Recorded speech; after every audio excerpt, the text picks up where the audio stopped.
咁嚟到 Book 4 Chapter 1嘅第6題啦，好啦，呢度話俾你知啦，又快嘅，有粒粒子咧就擺咗喺兩塊平行電板中間啦。咁然之後咧個電壓就 V 啦，距離就 D 啦，跟住然之後咧重力加速度就 G 啦。咁啊問你咧究竟粒粒子嘅加速度係幾多？嗱，首先咩都唔好講啦，第一樣嘢起碼我會知道而家呢度一定係個 mg 向下先啦。廢話嚟嘅呢個係。好啦，跟住啦，第二樣嘢啦，粒子會俾人黐向邊啊咁樣。好啦，兩個判斷方法。第一，如果呢邊播正極嘅時候正正相斥，所以我會知道，如果根據 electrostatic force 嘅話，佢個力應該要係向下嘅，個正電力要係向下嘅。當然，你都可以用第二個方法去諗嘅。點樣諗呢？嗱，我哋會知道正出正出，OK 個 E field 係正出，咁所以啦。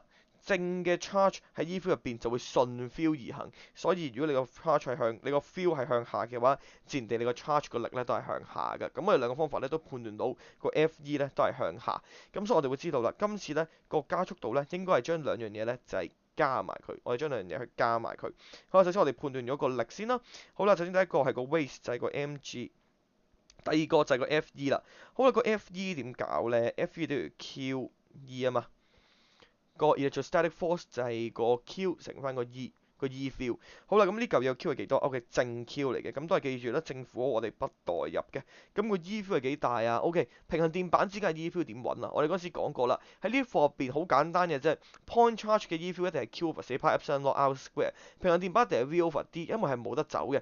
背後嘅公式係比較複雜，如果我哋要去理解嘅話，就係記住。逢親喺呢一課入邊，每一個 case 就針對一個公式嘅啫，公式之間係不互通嘅，佢唔會好似 F 對 MA 咁樣一條式走天下，即係玩到咧你嘅第三課、第四課去到你第九課 circular motion 咧，仲係玩 F 對 MA 嘅，唔會發生呢件事嘅。喺呢度一個 case 一條式嘅啫，嗰條式只係適用於某一個特定 case，所以今次平行電板只適用於 V over D 呢條式，咁所以 FE 就係 QV over D 啦。咁於是乎我哋會知道啦，咁所以個 net force 係乜嘢啊？今次個 net force 就係 mg 加 qv over d，呢個等於乜嘢啊？等於 ma。咁所以咧個 a 等於咩啊？個 a 就等於將個 m 除過對面啦，即係 mg 除 m 加 qv over md。